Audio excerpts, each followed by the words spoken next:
The general election is now less than a week away. On today's show, we give three first-time voters the chance to question local candidates on the issues that matter to them. So joining us today are Ali, Carmel and Nick. My name's Ali, I'm 20 years old and I study at Southampton University studying politics. Hi, my name's Carmel, I'm 23 years old and I have a son who's 3 years old and I don't know who I want to vote for, but I'm hoping that they're going to help me give some inkling. OK, and let's meet our final first-time voter. Yeah, hello, I'm Nick. I'm a student here at Southampton Solent. I have no idea I'm going to vote for, and hopefully by the end of this show I'll have a better idea. The general election on May the 6th could be the closest in years. There are nearly 2 million young people, like our guests here today, who are eligible to vote for the first time. So let's firstly find out what young people are thinking. Who are you going to vote for? Probably Conservative right now. Any reasons? The student policy. I don't know about the parties, I don't know about the single candidates. I don't know yet, but I've been watching the debates and I think Lib Dems have been coming off the best. I probably will. I feel like they're reaching out to young people a lot better this year. Joining us today are Mark Hoban, the Conservative candidate for Fareham. Chris Huhne is the Liberal Democrats candidate for Eastleigh. Finally, John Denham is Labour's candidate for Southampton Itchen. And John Denham joins us now. John, welcome to the hot seat. And start off with the question from Nick. How can we trust politicians when we see your leader say such words about voters behind closed doors? I think what happened to Gordon and what he said was wrong, and he knows that. Many people, not just politicians, have been in situations where they've said something privately that perhaps they wouldn't, and they certainly wouldn't have had broadcast. And those people who've been politicians like me in election campaigns have certainly sometimes had moments of frustration or whatever. But he shouldn't have said it. It wasn't fair to Gillian Duffy.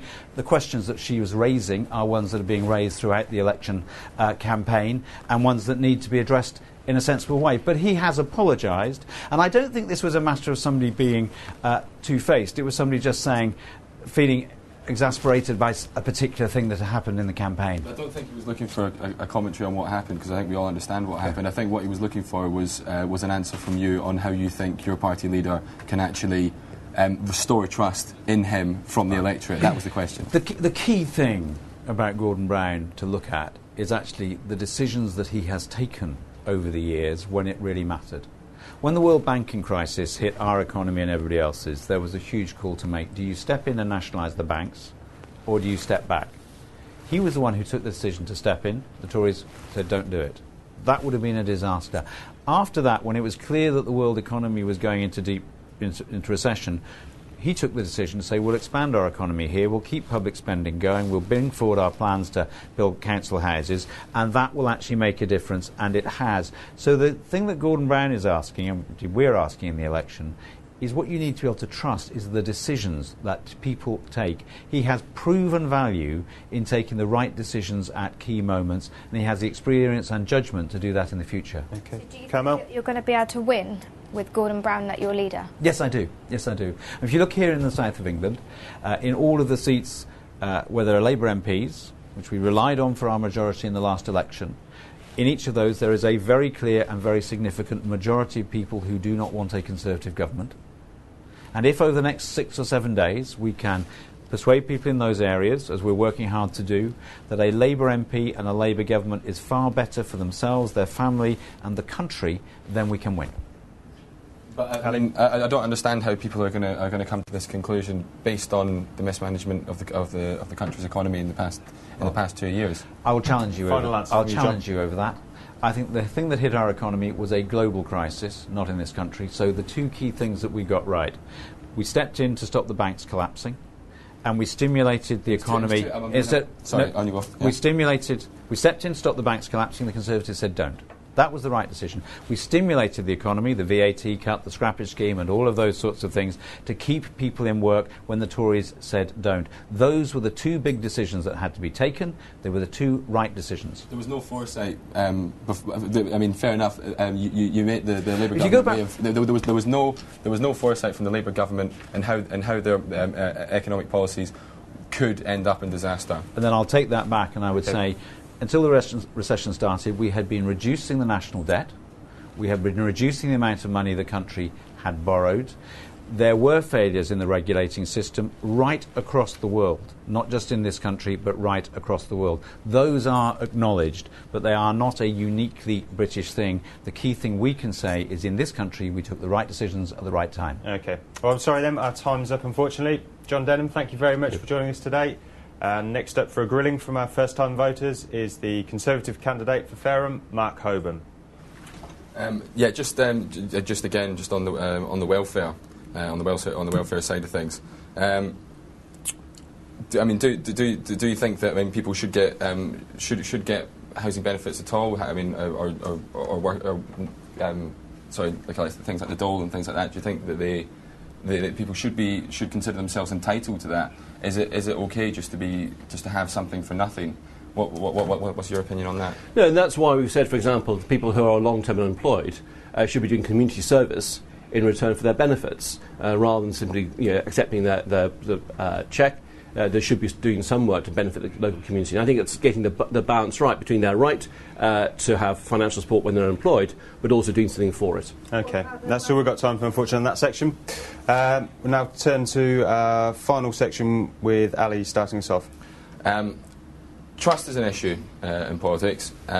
In simple terms, really simple terms, tell me what you can do personally to create a feeling of trust that the electorate can have in you as a credible candidate for a seat in the House of Commons. Well, I think you've got to be very straight with people about the challenges that the country faces and what politicians are able to do about them. I think one of the big issues in politics at the moment has been that for far too long politicians have pretended they can solve every problem and solve it by themselves, and that's clearly not the case.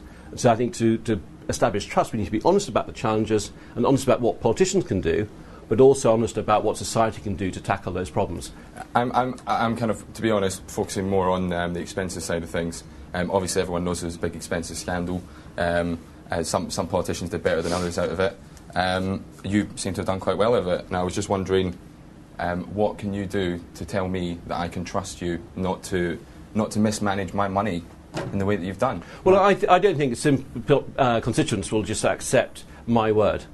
I think you've got to be transparent and open about what you claim, and that's why my expenses go on a Conservative Party website every time I make a complaint, so they can decide, am I spending taxpayers' money wisely? And that, I think transparency and openness will be the key to building trust with people. Is it the system that's flawed, or is it the politicians? What is the problem, the system or the politicians, when it came to the expenses? Well, what you had before the new regime came into place, and there'll be a new regime set up after the general election, which had a system of rules that were drawn up by members of Parliament. They were broad, they were general, they enabled people to sort of claim a wide range of expenses without a rigorous check about like whether £8 taxi bill to go to the Globe Theatre. Is that what we're talking about? A £20 book to entitle you how Parliament works, which I hope will come in handy one day.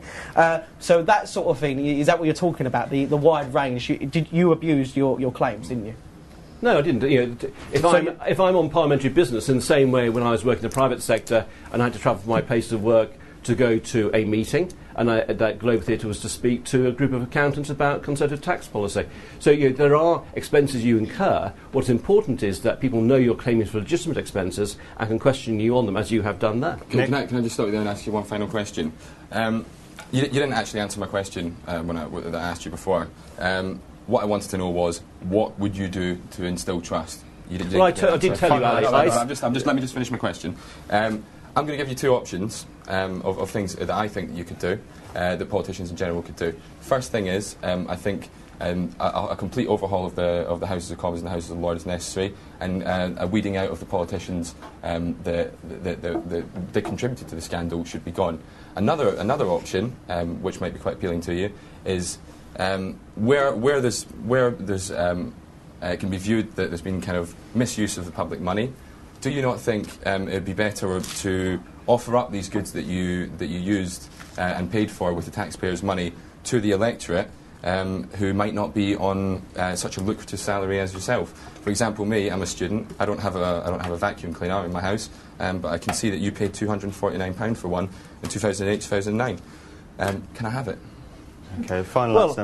On the first one, the election on May the 6th gives people the opportunity to cast their vote about their Member of Parliament and their candidates. So this is a good opportunity for people who are unhappy about the way in which the Member of Parliament has served them, whether it's about their the way in which they deal with their constituents, the work they've done in Westminster, their votes, or indeed their expenses, to cast their verdict. And I think this is the merits of this parliamentary system. People in Fareham, people in Eastleigh, people in Southampton Itchen can cast their vote to decide the fate of their Member of Parliament and whether they think they've done a good job. And that's how I think the system should work. And that's why we've said that where there have been serious misdemeanours committed by Members of Parliament, there should be the opportunity for recall. So constituents can decide, actually, we're going to get you back and determine your future. And I think that's the right way to do it. Okay, I'm sorry everyone, but our time's up with Mark, unfortunately. But thank you very much for joining us today. Our final guest is going to be Liberal Democrat candidate for Eastleigh, Chris Hume. Have you got a final question, any of you three?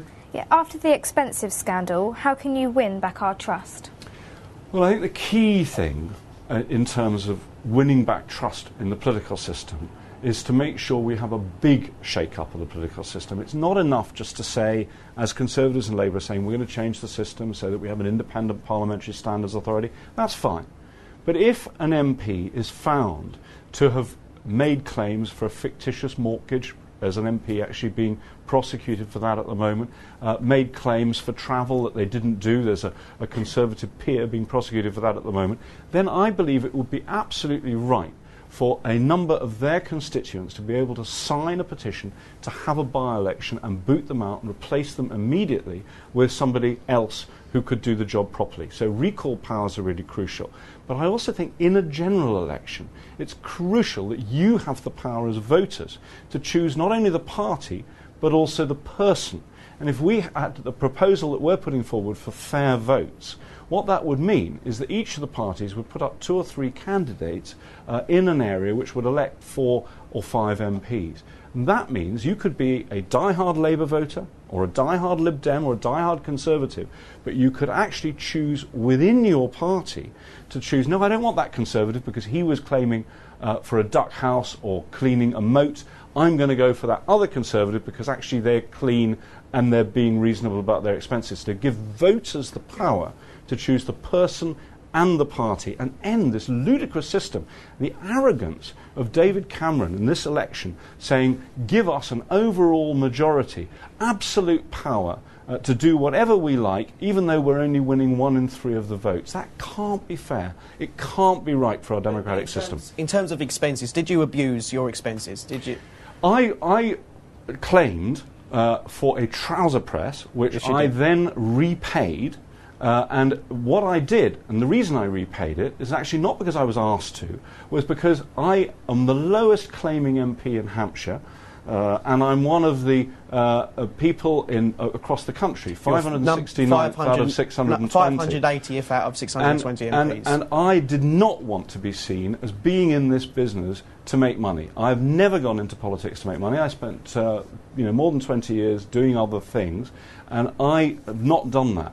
So I always took the view about claiming expenses that you should only claim in the same way you would in business, which is that you have to claim what is necessary to do the job. And I could see when that was questioned that people would think that wasn't necessary, so I repaid it. I have to say, there was one local MP, Julian Lewis from New Forest East, and, for example, many others, Labour and Tory, who claimed for that, who didn't repay it and weren't asked to do so. But I did that voluntarily, precisely because I did not want anyone to think that I'm in this business for the money, because I'm not. So I'm sorry, we're going to have to stop you there, Chris. We're out of time, I'm afraid. Thanks, Chris, then, and thanks to our first-time voters for your challenging questions today. That's all we've got time for on this subject. Also on our website, you'll find links to our debates on education and jobs. You can see the full version of the programme at www.vimeo.com. Just search for The Hot Seat.